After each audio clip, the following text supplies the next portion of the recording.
Ciao a tutti amici e amiche, benvenuti e benvenute nella terza parte di questa saga in cui vi illustro come ho realizzato la mia natura morta. In particolare oggi andremo a vedere come sono riuscita a ricreare delle superfici metalliche e riflettenti così realistiche. Nel primo video invece vi ho parlato dell'ideazione, composizione e dei significati del dipinto, mentre nel secondo principalmente di come ho realizzato il mazzo di carte raffigurante l'anime Tokyo Ghoul. I due video precedenti li trovate qui sotto in descrizione. Partiamo ora con il tutorial. Il grande quesito che può venire in mente è: cosa faccio? Ricreo con i colori che ho l'argento e il rame? Oppure mi vado a comprare il colore specifico già pronto? Bene, io ho preso i colori già pronti che all'interno hanno proprio quella texture metallizzata che riesce a rendere ancora più realistica la superficie. Certo, possiamo ricreare il colore anche mischiando i colori che abbiamo già, ma non riuscirebbero a raggiungere la stessa brillantezza metallica. Però, c'è un però, non è che andiamo direttamente con il colore metallizzato sulla tela perché questi colori sono molto trasparenti.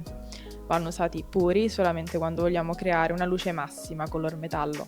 Come vedete nel caso dell'argento inizio prima individuando le ombre, poi vado ad aggiungere del bianco di titanio per rendere il colore gradualmente sempre più chiaro, mixandolo al colore argento che mi conferisce quella brillantezza metallica che ricerco. Non mancherà poi qualche sfumatura a rame, ma perché? Cosa c'entra il rame con il piatto d'argento?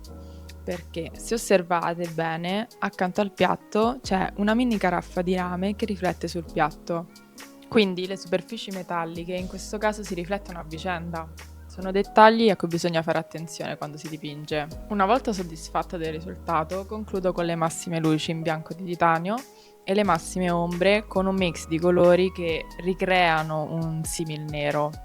Quindi non vado ad utilizzare del nero puro perché è troppo scuro e stonerebbe con il resto.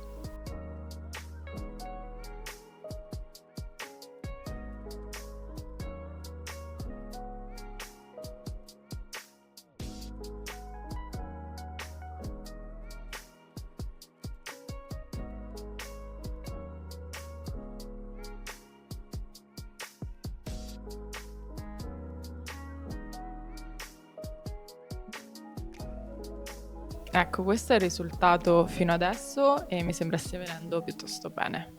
Se sei giunta o giunto fino a qui, complimenti, usa l'hashtag incredibile nei commenti. Passiamo ora alla caraffa e rame. Ovviamente neanche in questo caso abbiamo una superficie omogenea, quindi ho iniziato con un primo strato evidenziando le luci e le sfumature color verde terra che erano molto pronunciate.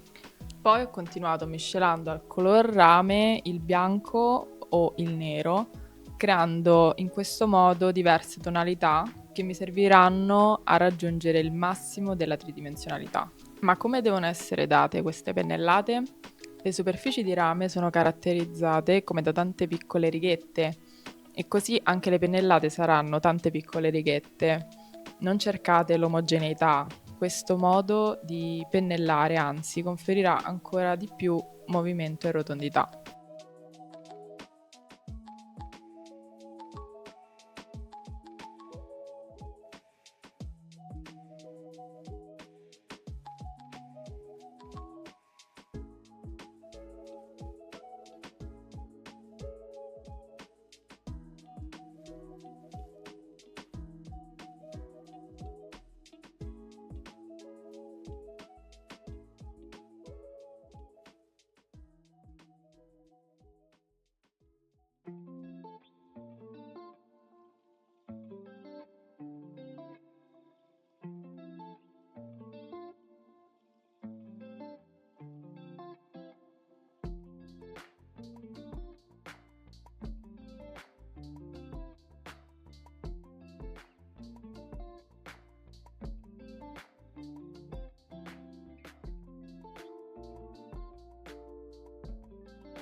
Ovviamente la cosa bella è che quando noi andremo a realizzare lo strato superiore di rame, tutte le sfumature che avremo fatto sotto in bianco o in verde rame vibreranno in un certo senso con lo strato superiore, dando ancora di più realisticità.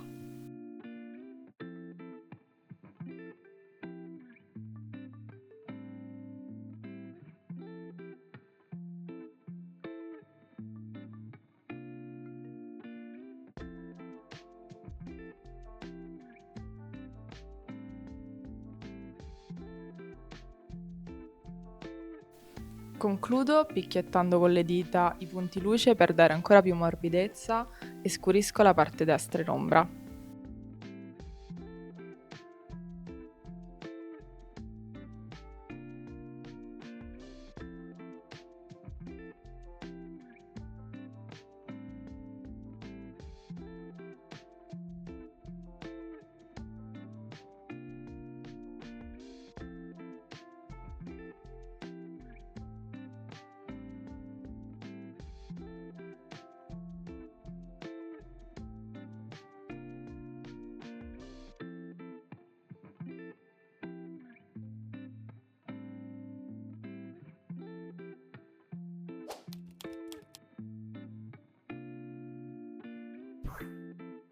Come fare invece quando vi ritrovate a dover dipingere le pietre minerali che hanno 8500 punti luce, tutti quasi del medesimo colore?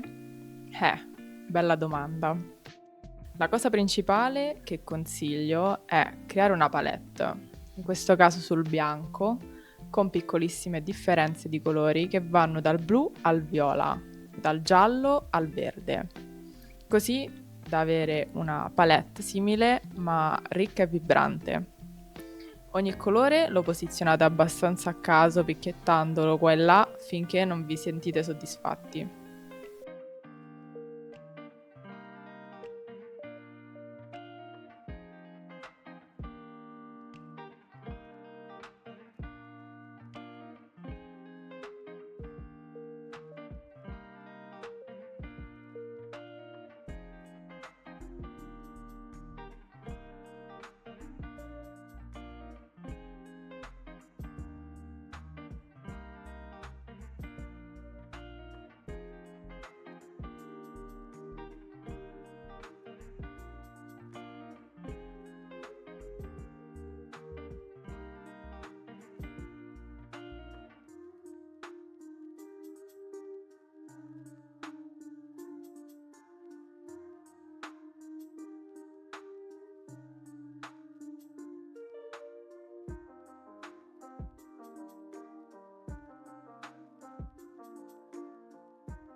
Per la parte incavata del minerale ho prima steso un fondo leggermente più scuro e una volta asciutto ho fatto la stessa cosa di prima, cioè ho picchiettato sopra con la punta del pennello alcuni punti luce. Vedrete che in questo modo riuscirete in poco tempo e senza impazzire ad ottenere comunque un effetto super realistico e naturale. Spero tantissimo che questo video ti sia piaciuto. Ho anche ottimizzato un pochino l'audio, fammi sapere se si sente bene e non scordare di iscriverti per continuare a seguirmi con i prossimi quadri e le prossime avventure.